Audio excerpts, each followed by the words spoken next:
Hello, you are watching Good Man Talking, and I am the good man, and I am from the gentle team. আপনারা নিশ্চয়ই বুঝে গেছেন আজ কি নিয়ে কথা বলতে এসেছি। আমার আউটফিট দেখে মোটামুটি একটা ধারণা পাওয়া যাচ্ছে। জানা জিনিস জানিয়ে কোনো লাভ নেই, অজানা জিনিসপত্র নিয়ে একটু কথাবার্তা বলাই যায়। অজানা আসলে কোনটা?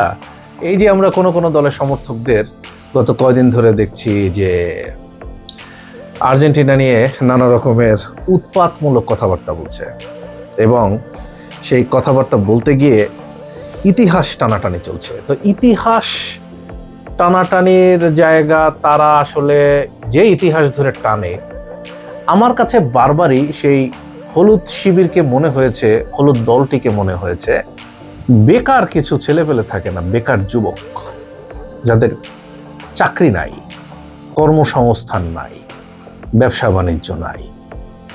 তারা দেখবেন আপনি তাদেরকে কাজকর্ম নিয়ে কোনো কিছু কথা বললে বা জিজ্ঞেস করলে পরে তারা বলে যে আমার দাদা তো এতখানি জমির মালিক ছিল, আমার দাদার বাপ তো অমুক জমিদারের অমুক ছিল বা জমিদারই ছিল, হঠাৎ বলে দেয়। হ্যাঁ, আবার যখন আর কোনো কিছু কুলাইতে পারে না তখন বলে যে আমার বাপও কিন্তু ওই বংশের লোক, আমিও কিন্তু সেই বংশের। এখন যেটা হচ্ছে, একটা সমর্থক গোষ্ঠী খালি বাপ দাদার বংশ পরিচয় দিয়ে যাচ্ছে।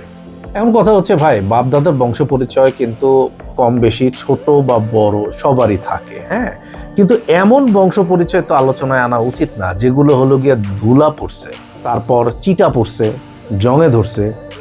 সোশ্যাল মিডিয়ায় একটা ছবি ভাসতেছে যে 5টা কাপ, তথাকথিত 5টা কাপ, 3টা যদিও ভিন্ন রুলস, ভিন্ন সব সেট আপের একটা আলাদা আয়োজন ছিল জুয়েলারিমে।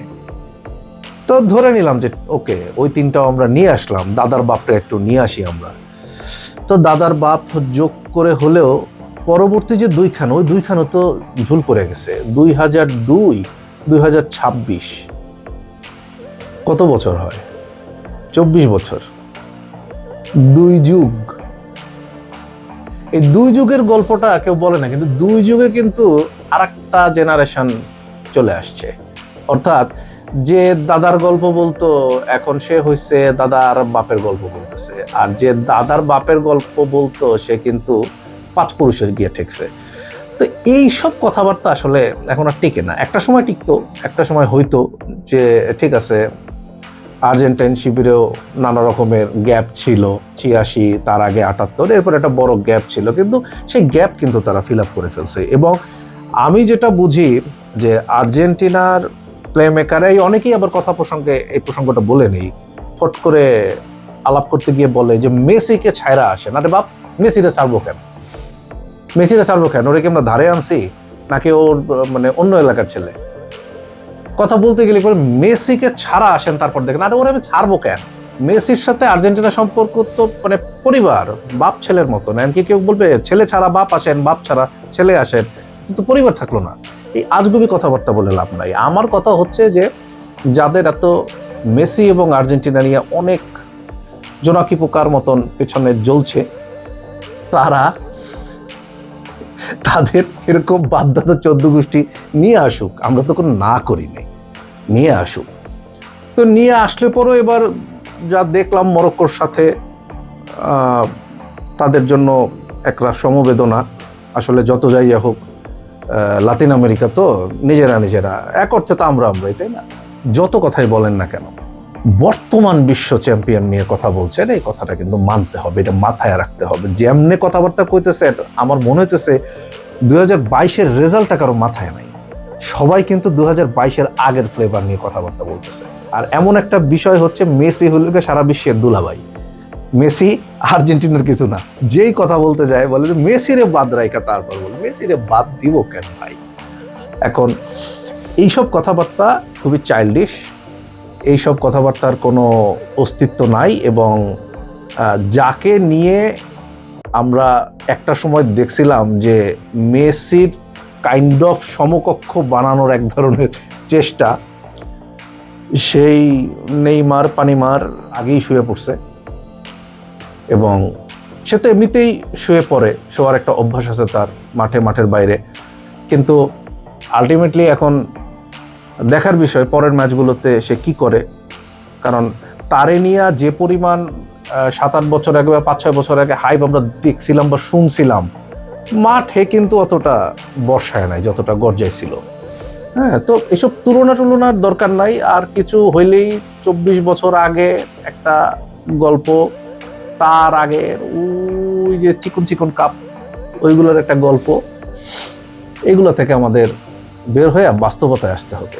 বাস্তবতা একটাই, বর্তমান চ্যাম্পিয়ন আর্জেন্টিনা। একটা লম্বা সময় ইন্টারন্যাশনাল স্পোর্টস নিয়ে কাজ করার কারণে ওই সুবাদে এই বাপদাদার আমল থেকে বর্তমান আমল পর্যন্ত কম বেশি প্রত্যেকের video footage A to Z ঘাইটা দেখা ওইটা নিয়ে বিশ্লেষণ করে ওই দিয়া একাধিক না শত শত রিপোর্ট করা, এগুলো আমার একটা সময় এক পর্যায়ে হয়ে গেছে। সেই জায়গা থেকে দায়িত্ব নিয়ে বলতেছি যে লিওনেল মেসি শুধু বর্তমান সময়ের না, অল্প স্বল্প সময়ের জন্য না, লিওনেল মেসি সারা বিশ্বের সর্বকালের শ্রেষ্ঠ ফুটবলার, তাতে কোনো সন্দেহ নাই। কাজী খামোখা এই মেসিরে নিয়ে খোঁচাখুচি, তারপর বর্তমান চ্যাম্পিয়নকে একটু খাটো করে দেখানো, ওই যে রবীন্দ্রনাথ বলছিল না, চোখের সামনে আঙ্গুল রেখে হিমালয়কে অস্বীকার করলে হিমালয়ের তাতে কিছুই যায় আসে না। ওই মেসি ম্যারাডোনার অবস্থা কিন্তু ওই রকম। তো খামোখা বাপ দাদা 14 গোষ্ঠীর ওই ইতিহাস তুলে কোনো লাভ নাই। মাঠের খেলা মাঠে দেখান, সবার প্রতি আমাদের সহমর্মিতা আছে এবং সবাই ভালো করুক।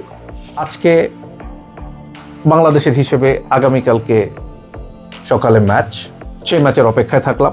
প্রথম ম্যাচেই আমরা একেবারে উল্টায় পাল্টায় বিশ্বকাপ নিয়ে নেব, এই কথা আমি কখনোই বলি না, কিন্তু বিশ্ব চ্যাম্পিয়নদের সমীহ করতে হবে।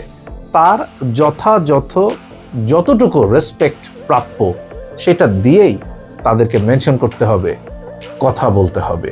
আমরা জিতি, আমরা সেই প্রমাণ লাস্ট বিশ্বকাপে বর্তমান চ্যাম্পিয়ন হয়ে সেটা দেখাই দিছি। ওকে, সো নতুন করে প্রমাণ করবার কিছু নাই। এখন 24 বছরের গ্যাপ পড়ছে, আপনারা একটু প্রমাণ করেন, আমরাও হাততালি দেই, অসুবিধা নাই, খুশি হব, কোনো সমস্যা নাই। চেষ্টা করেন, অন্তত পারেন বা না পারেন, চেষ্টা করতে তো কোনো লজ্জা নাই বা দোষ নাই। ঠিক আছে, ভালো থাকেন সবাই। আর আর্জেন্টিনার জন্য হিপ হিপ হুররে।